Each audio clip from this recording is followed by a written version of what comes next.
tous. Alors, nous sommes aujourd'hui dans un culte particulier. Vous savez, les cultes familiaux, les cultes d'enfants, en général, je ne les fais pas tout seul. Je me fais grandement aider par les enfants qui sont là et aujourd'hui ne sera pas une exception. J'aurai besoin de vous tous, vraiment, pour m'aider tout à l'heure. Sinon, on ne va pas pouvoir faire la prédication. Donc, j'espère que vous êtes prêts, parce que ça devrait tonner. Je ne sais pas si certains d'entre vous ont déjà eu peur. Ça vous arrive d'avoir peur des fois? Moi, ça m'est pendant la nuit, par exemple. J'avais des peurs comme ça, des fois, quand j'étais petit. Je regardais sous mon lit pour voir s'il n'y avait rien. J'avais des peurs comme ça. Toi aussi, ça te fait rigoler, tu vois? Peur du noir, par exemple. D'être dans l'obscurité. Des fois, on ne se sent pas à l'aise quand on est dans l'obscurité. On se demande, mais qu'est-ce qui nous entoure et on ne le sait pas. Et puis, il y a des choses qu'on ne comprend pas. On voit des ombres. Et puis, des fois, on se dit, mais qu'est-ce que c'est, hein? Je sais que chez moi, ma fille, Talita, elle me dit, j'aime pas quand la porte est fermée comme ça parce que des fois, je vois des ombres et je ne sais pas ce que c'est. Je préfère quand ça reste ouvert. Je préfère quand il y a de la lumière. Eh bien, les disciples de Jésus, eux aussi, ils ont eu peur. Ça leur est arrivé plusieurs fois. Mais on va voir aujourd'hui à quel moment ça leur est arrivé d'avoir très très peur. Et on va pouvoir un petit peu se mettre à leur place. On va réfléchir un petit peu comme un disciple de Jésus à ce moment-là. Et ce qui était curieux, quand les disciples de Jésus ont eu très peur, c'était aussi pendant la nuit, c'était aussi dans l'obscurité, mais ce qui était le plus étonnant, c'est que Jésus était juste à côté d'eux. Moi, on me dit Jésus est là, normalement, je me dis, ça va, j'ai pas peur. Mais vous imaginez, les disciples là, ils ont eu peur alors que Jésus était juste à côté d'eux. Alors aujourd'hui, ce qu'on va faire, c'est qu'on va revivre leur aventure. On va être projeté dans quelques instants au milieu de la mer. Et on va découvrir ce que c'est que d'avoir Jésus qui dort dans sa barque.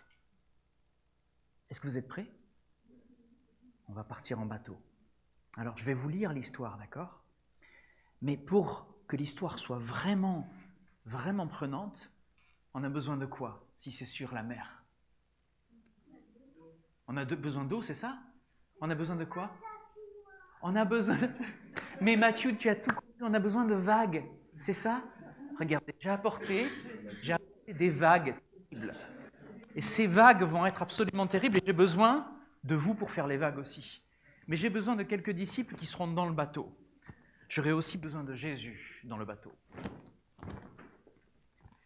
Alors regardez, ce sont des vagues ici. Et alors je pense que ce bateau, il va être sur l'estrade, ce sera plus facile, d'accord? Tu viens m'aider, Patrick? Viens. Tu arrives, tu tombes à pic, mon ami.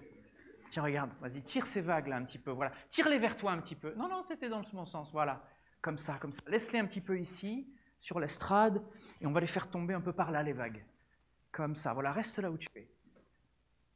Parmi, justement, les acteurs que je connais, Patrick, tu vas faire les vagues aujourd'hui. D'accord? Tu vas rester là, c'est bien, c'est très bien. Assieds-toi, je t'en prie. Alors, qu'est-ce qui se passe à ce moment-là dans la vie des disciples? Moi, je vais vous dire, on va prendre la Bible, parce que c'est la Bible qui raconte ça le mieux.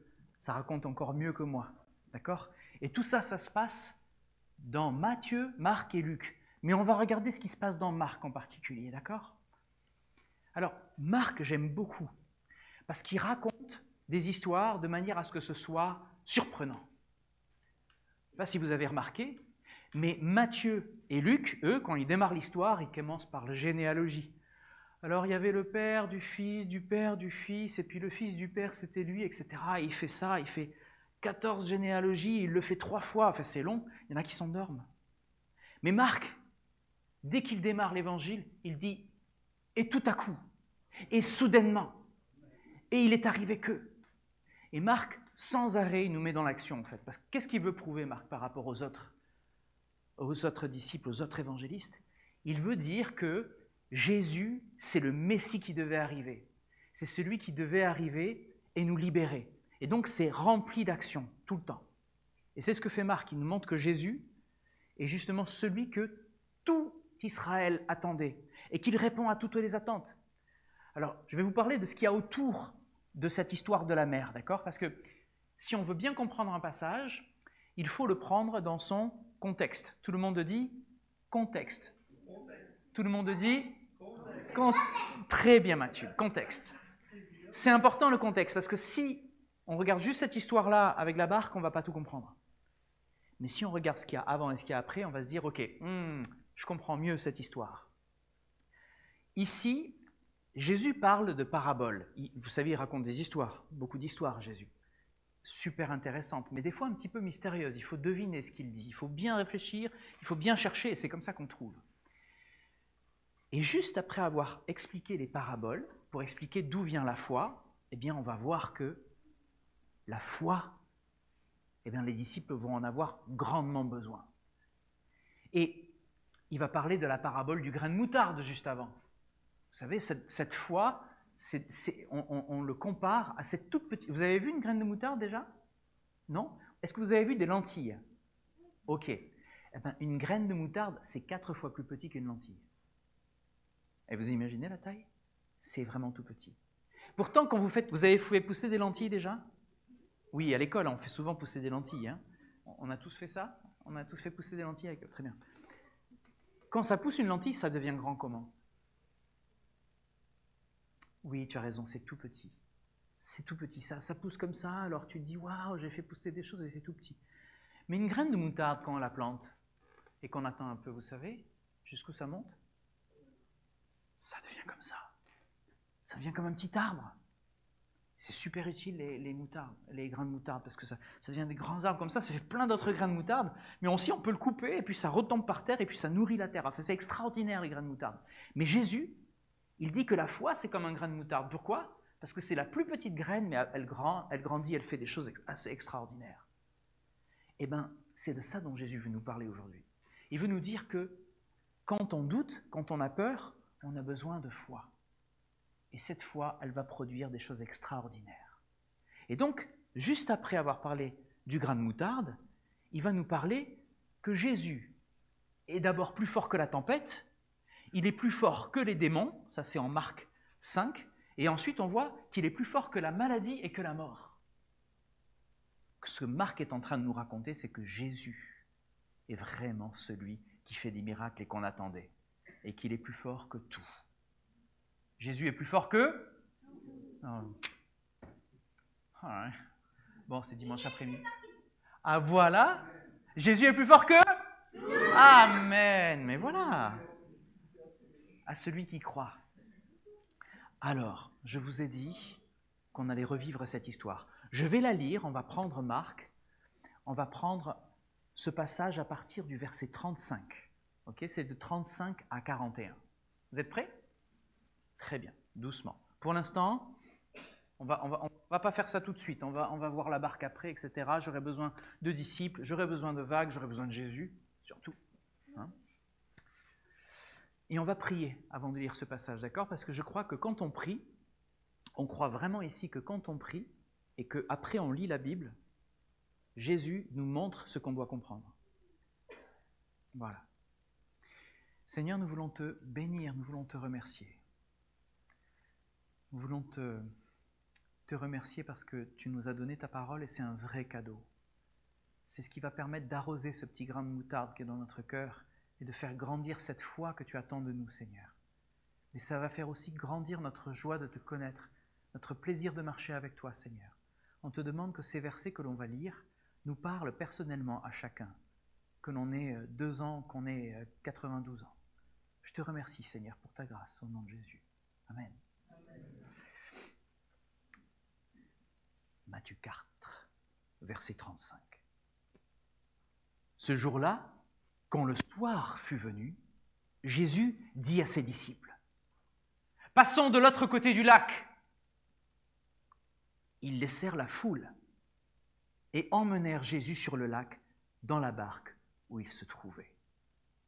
D'autres bateaux les accompagnaient. Or voilà qu'un vent très violent se mit à souffler.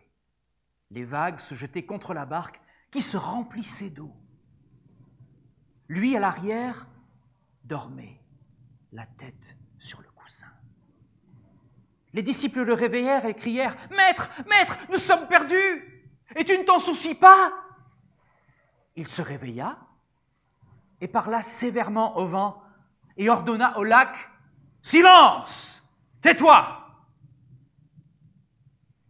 Le vent tomba et il se fit un grand calme. Puis il dit à ses disciples « Pourquoi avez-vous eu si peur? Vous ne croyez pas encore ?» Mais eux furent saisis d'une grande crainte. Ils se disaient les uns aux autres « Qui est donc cet homme pour que même le vent et le lac lui obéissent ?» Alors on a une barque ici. Je vais appeler quelques disciples à s'approcher et quelques vagues à s'approcher aussi. Alors, les enfants, j'ai vraiment besoin de vous. Vraiment besoin de vous. Qui est-ce qui veut faire la vague ici? Est-ce que tu veux faire la vague ou tu veux faire... Non, tu seras bien dans le disciple. Viens t'asseoir dans la barque. Là, juste là, au milieu des vagues. Tu viens t'asseoir aussi dans la barque? Ok, très bien. On s'assoit tous les deux. Alors, dans la barque, vous l'avez lu, il y a qui d'autre dans la barque? Il y a Jésus. Et Jésus, est-ce que tu peux venir, s'il te plaît? Merci. Alors, c'est Jean-Samuel qui va jouer Jésus, d'accord? On est d'accord que Jean-Samuel, c'est Jean-Samuel. Mais pour l'occasion, il va jouer Jésus. N'oublie pas Jean-Samuel, enfin Jésus, tu dors, tu es tranquille, tu es paisible, d'accord? Okay. Donc pour l'instant, vous êtes dans la barque, puis après tu vas t'endormir. Mathieu, tu veux faire quoi toi? Tu vas faire les vagues, mais bien sûr. Est-ce que tu veux faire les vagues aussi? Ou tu veux être un disciple? Viens dans la barque avec Jésus, viens dans la barque. Tu t'assois au bord. Ok. Alors Patrick, n'oublie pas, tu es aussi une vague, d'accord? De grandes vagues. Hein. Azaïla, je pense que tu vas aider aussi pour les vagues qui sont devant. Ça marche? Très bien. Vous êtes prêts? Nous sommes sur le lac. Il fait nuit. Et Jésus a ordonné à ses disciples d'aller de l'autre côté. Ils laissèrent la foule. Ils emmenèrent Jésus sur le lac, dans la barque où il se trouvait. D'autres bateaux les accompagnaient. Ça va les bateaux? Ça va bouger, hein, vous êtes prêts? Ok. Or voilà qu'un vent très violent se mit à souffler. Les vagues se jetaient contre la barque. Ils se remplissèrent d'eau.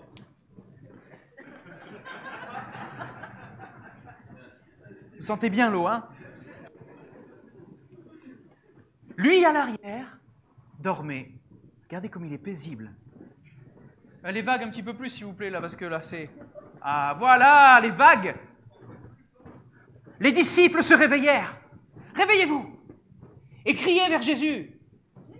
Mais Jésus! Nous sommes perdus! Mais tu t'en soucies pas, Jésus! Mais réveille-toi, Jésus, nous sommes perdus! Jésus se réveilla, tranquille. Il se lève dans la barque. Mais le vent est violent, il y a du bruit. C'est au max? Okay, c'est tout ce que tu peux faire? Ok.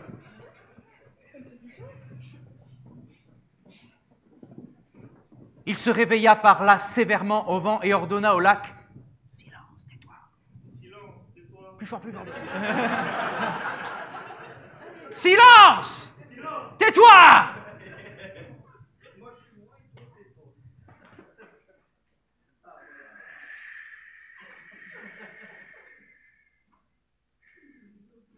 Le vent tomba et il se fit un grand calme.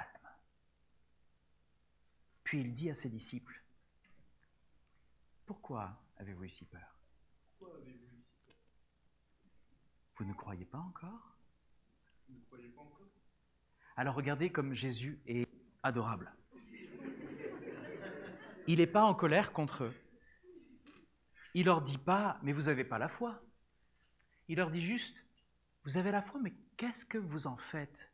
Elle est où votre foi dans la tempête? Au milieu des vagues, alors que vous sentiez que vous alliez peut-être tomber dans l'eau. Les vagues étaient très violentes. Elles sont aussi sur leur téléphone, mais elles sont très violentes. Et il y a des vagues qui sont parties déjà. Mathieu, c'est parti déjà. Ah, tu étais une super vague, Mathieu, merci. Et Patrick aussi, tu étais une super vague. Merci beaucoup, Azaéla. Je n'oublie pas la vague de devant. Mais qu'est-ce qui s'est passé dans tout ça? C'était la panique?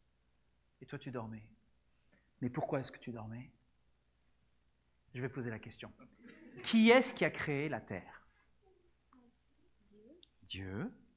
Et vous savez, dans la Genèse, il est écrit que Dieu a créé... Oui, Mathieu? Ah oui, alors oui, bon, Mathieu, mais oui, c'est vrai que le 7e jour, Dieu était au repos. Comme Jésus était au repos dans la barque, absolument. Et il ne s'inquiétait pas. Mais ce qui était extraordinaire, c'est que tous les éléments, la mer, les poissons qui sont dans la mer, la terre, les arbres, tout appartient à Dieu, tout. Et vous, est-ce que vous appartenez à Dieu? Et vous, chers adultes, est-ce que vous appartenez à Dieu? Alors pourquoi avez-vous eu si peur? Vous voyez, Jésus n'est pas là pour nous faire un reproche. Il est tout simplement là pour nous dire, regardez, je suis celui qui vous a créé et qui vous a aimé. Mais les disciples, à ce moment-là, ils ne savaient pas encore ça. Ils n'avaient pas tout compris. C'est pourquoi ils étaient surpris, ils avaient même peur. Si on lit dans le passage qui était juste là, il est écrit, mais eux furent saisis d'une grande crainte. Ils avaient eu très peur. Ils se disaient les uns aux autres, qui est cet homme? C'est qui? C'est qui cet homme? Cet homme pour que même le vent et le lac lui obéissent. Ils n'avaient pas encore compris.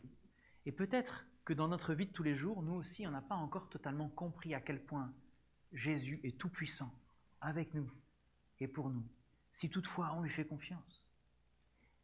Le plus important dans la barque dans laquelle vous êtes, c'est que Jésus est dans votre bateau.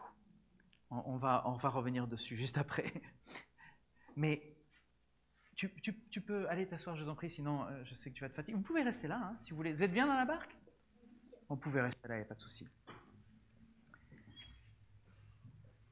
Qu'est-ce qu'on a vu ici? Vous voyez, les enfants, en fait... Oui, Mathieu. Mais viens dans la barque, Mathieu. Tu peux être à la fois la vague et la barque, il n'y a pas de souci. Viens donc. Est-ce que tu veux venir toi aussi t'asseoir dans la barque? Ou tu es bien là? Comme tu veux. La vie, c'est un petit peu comme cette mer. Ça peut être vraiment agité, ça peut faire vraiment peur. Et parfois, tout va bien, les copains sont gentils à l'école, ça peut se passer plutôt bien, la maison est tranquille, les notes sont bonnes, et donc les parents ne crient pas trop. Mais parfois, il y a des tempêtes, comme ça vient d'arriver à l'instant. Ça peut être un copain qui fait quelque chose de méchant, un collègue de travail qui est sur ton dos et qui ne te lâche pas, un patron qui est sur ton dos, qui ne te lâche pas. Ça peut être une mauvaise note. Ça peut être une dispute à la maison. Quand ça se met à crier, c'est un petit peu comme quand les vagues commencent à grandir sur la mer. Il y a des éclats, on se fait éclabousser, c'est pas très agréable. Vous avez aimé quand l'eau vous est tombée dessus? Non, pas trop, hein. C'est jamais agréable d'être éclaboussé, on est d'accord. Et ça peut être aussi la maladie. Ça peut faire partie des choses que l'on traverse et qui sont des tempêtes dans notre vie. Et là, on se sent comme dans la barque. Ça bouge dans tous les sens. Et on peut paniquer. Et on crie, mais Jésus, est-ce que tu ne te soucies pas de la situation dans laquelle on est? Pourquoi est-ce que tu sembles dormir, Jésus? Ça bouge, ça fait peur. Mais Jésus est là. Il est juste à côté de toi.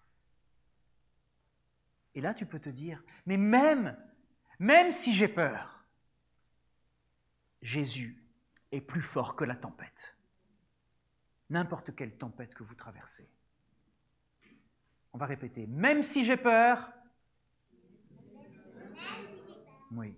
Jésus est plus fort que la tempête. Amen. Alors Jésus ne nous promet pas que la mer sera toujours calme. Ce n'est pas une promesse. C'est même le contraire, il nous dit faites attention. Parce que vous m'aimez, les gens ne vont pas vous aimer. Le monde ne va pas vous aimer. Ça va être difficile.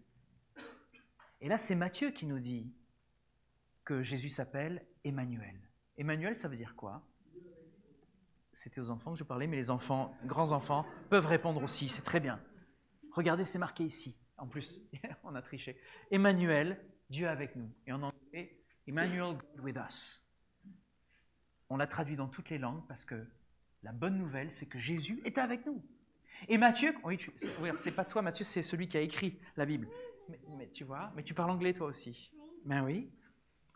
Et Matthieu termine. Vous vous rappelez Matthieu 28 quand il dit « Allez dans toutes les nations et allez annoncer la bonne nouvelle et baptisez-les au nom du Père, du Fils et du Saint-Esprit. Et voici, je suis... » Qui c'est qui lit sa Bible? « Et je suis avec vous jusqu'à la fin des temps. » Ça, c'est le point que Matthieu veut faire quand il écrit. Il est en train de montrer que Jésus est avec nous tout le temps. Même si j'ai peur, Jésus est plus fort que la tempête. Il nous promet que ce sera difficile, mais il nous promet qu'il sera toujours avec nous dans la barque. C'est pas une bonne nouvelle, ça? Alors, qui est-ce qui a déjà vécu une tempête ici? Est-ce que tu as déjà vécu une tempête à l'école, par exemple? Jamais? Ça se passe très bien. C'est quelle école je veux y aller? Parce que dans les écoles, moi, je sais qu'il se passe des choses, des fois, c'est difficile. Comment ça se passe? Est-ce que des fois, tu as des tempêtes à l'école? Oui? Est-ce que tu as un exemple à nous donner? Quand tu es? Une mauvaise note, exactement. Une mauvaise note à l'école, c'est une tempête. Vous êtes d'accord? Il y a quoi comme autre tempête à l'école qui peuvent se passer? Oui? Le harcèlement, exactement. On se dispute à la maison, mais ça, c'est les tempêtes à la maison aussi. Donc, c'est pas qu'à l'école, on est d'accord? Mais entre frères, et oui, ça arrive entre frères de se disputer, n'est-ce pas? Jamais. Vous voyez comme c'est merveilleux parce que quand les tempêtes sont gérées avec Jésus dans la barque, la conséquence de la dispute, c'est quoi? Allez les enfants. Pardon? La réconciliation, amen. Mais oui, parce que quand Jésus est dans le bateau, la tempête se calme. Mais quand Jésus est là, même quand on se dispute, c'est la réconciliation. C'est pour ça qu'il est écrit, si 2 ou 3 sont rassemblés à mon nom, je suis au milieu d'eux. Il est dans la barque. C'est la raison pour laquelle ce verset est écrit.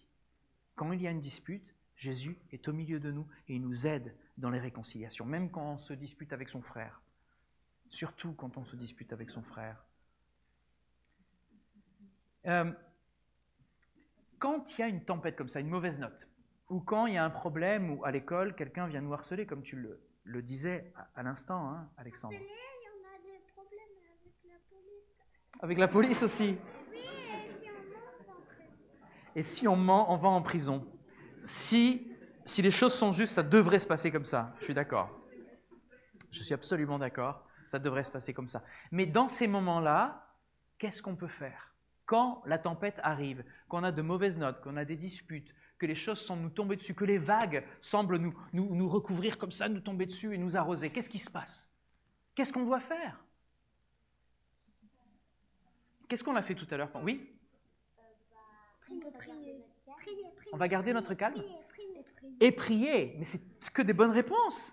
On garde notre calme et on prie. Vous avez noté les adultes?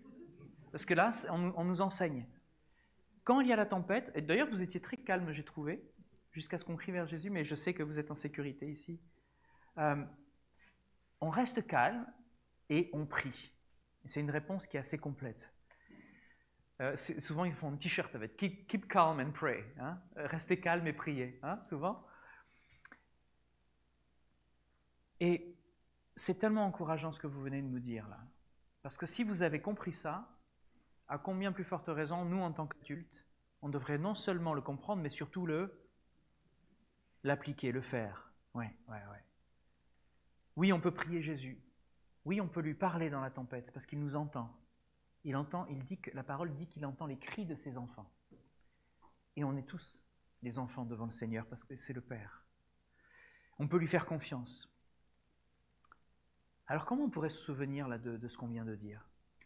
Moi j'ai envie de dire, on a vu les vagues tout à l'heure, elles étaient super bien faites, ça faisait des choses comme ça, hein, les vagues. Hein. Quand il y a la vague qui arrive comme ça, vous faites tous la vague comme ça? Quand il y a la vague qui arrive, oui, on peut faire un cœur aussi comme ça, mais quand il y a la vague qui arrive, qu'est-ce qu'on fait? Qu'est-ce qu'on fait quand la vague arrive et nous rapporte? Eh bien, on peut prier. Qu'est-ce qui se passe avec la vague? Regardez. Oh, ça se calme. Et juste après, la mer, elle est comme ça. Elle est toute calme. Parce qu'après avoir prié, avoir fait confiance en Jésus, il n'y a rien d'autre qu'on puisse faire.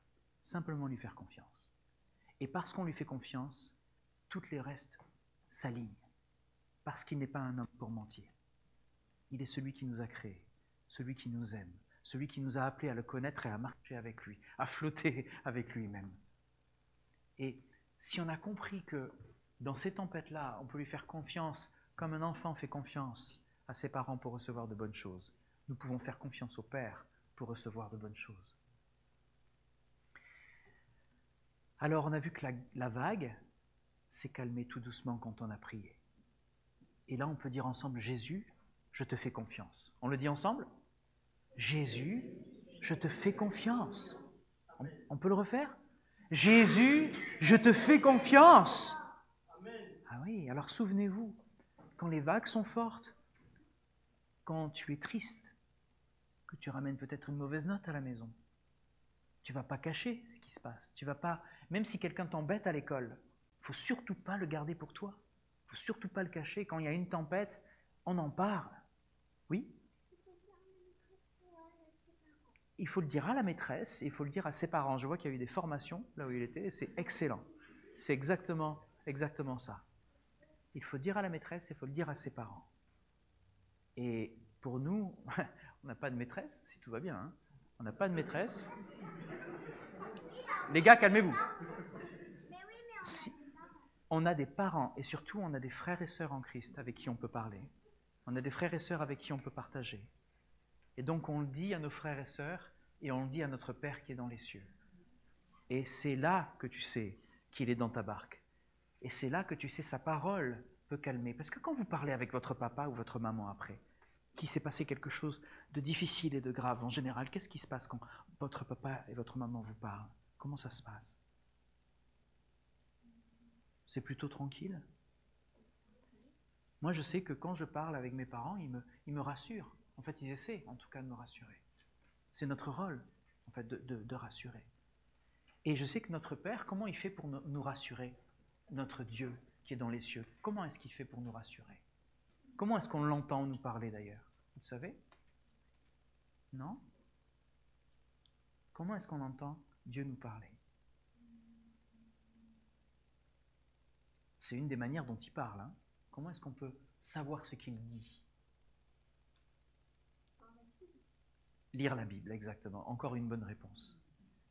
Vous savez, très souvent, quand on panique, on n'a pas trop les réflexes. Hein. C'est totalement normal. Hein. Moi, j'ai fait des sports où on a beaucoup d'actions, et des sports qui demandent d'avoir des réflexes.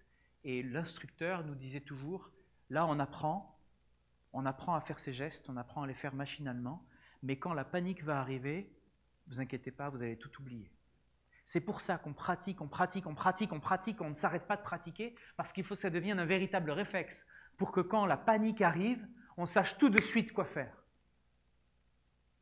Et à force de répéter, c'est pas juste dans la tempête qu'on va prier, c'est pas juste dans la tempête qu'on va lire la Bible, c'est bien avant pour préparer les tempêtes.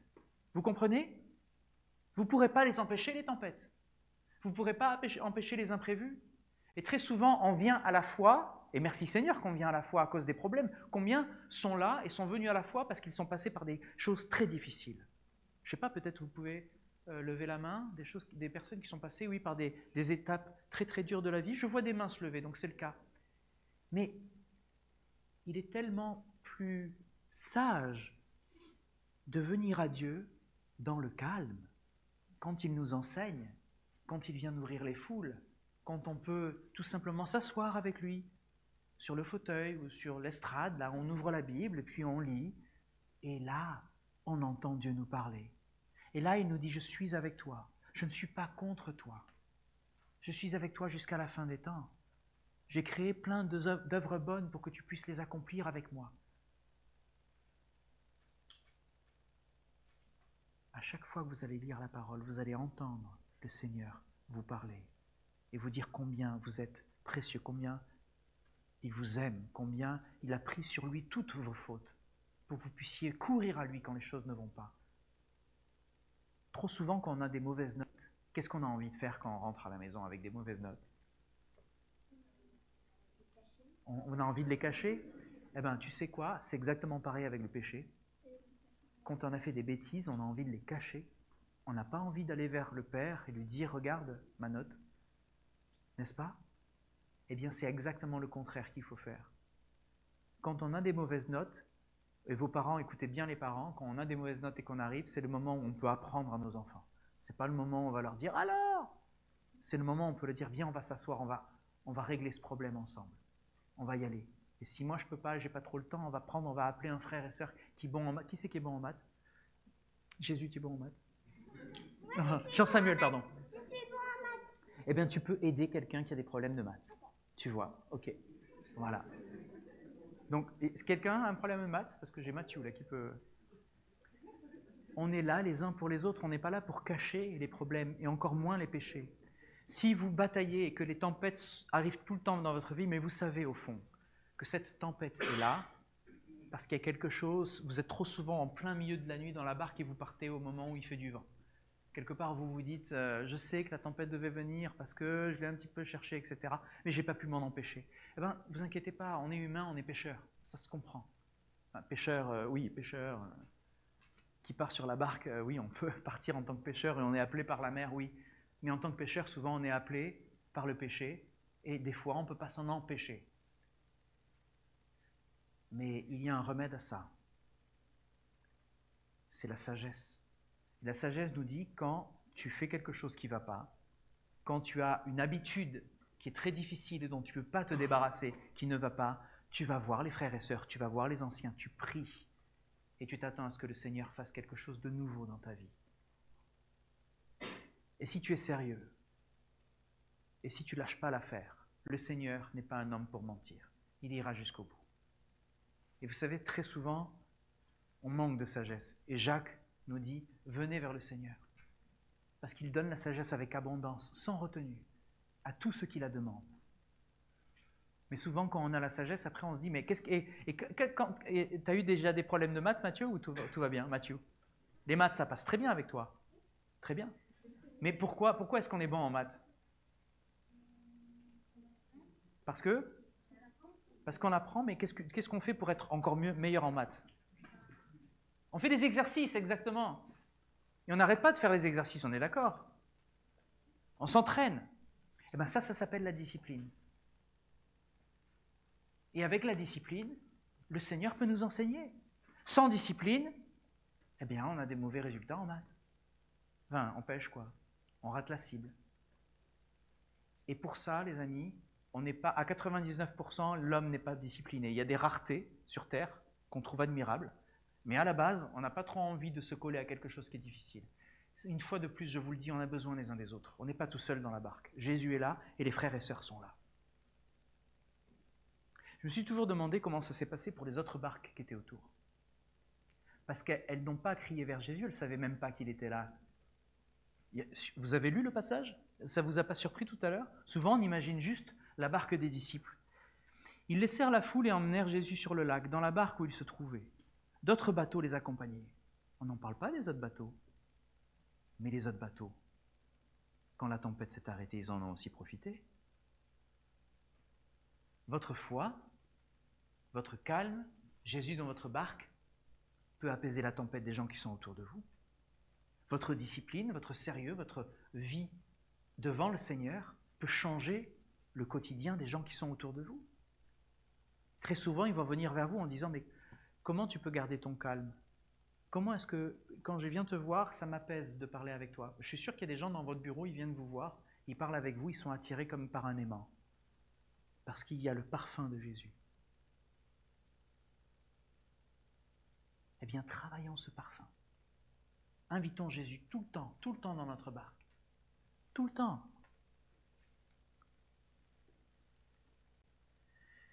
Ils laissèrent la foule et emmenèrent Jésus sur le lac. Vous voyez, c'est les disciples qui emmènent Jésus sur le lac. Ce n'est pas Jésus qui conduisait. Il est monté dans le bateau, il est monté dans la barque, mais c'est les disciples qui sont allés vers le lac. Jésus savait très bien ce qui allait se passer. Il est le Fils de Dieu. Il sait très bien que les choses peuvent mal tourner.